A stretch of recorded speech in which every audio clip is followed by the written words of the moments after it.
नमस्कार,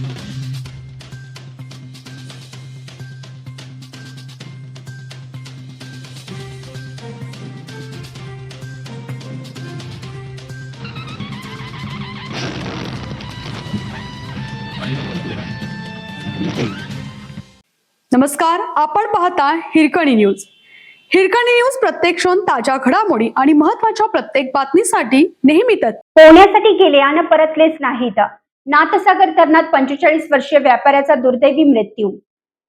शहरातील एका किराणा व्यापाऱ्याचा नाथसागर धरणात बुडाल्याची दुर्दैवी घटना गुरुवारी सकाळी घडली आहे. देवेंद्र कमल नारायण खंडेलवार, वय वर्ष 45, असे या बुडालेल्या व्यापाऱ्याचं नाव आहे.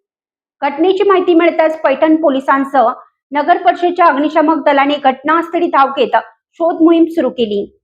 सायंकाळी त्यांचा शोध घेऊन त्यांचा मृतदेह पाण्यातून काढला. दरम्यान ही घटना बुडून मृत्यू की आत्महत्या याबाबत संशय व्यक्त होत आहे. पोलिसांनी सांगितलं की देवेंद्र खंडेलवाल हे गुरुवारी सकाळी नाथसागर धरण परिसरात पोहण्यासाठी गेले होते. धरणात पाण्याच्या साठ्यात वाढ झाली होती व मोठे वारे वाहत असल्यामुळे अंदाज न आल्याने ही घटना घडली.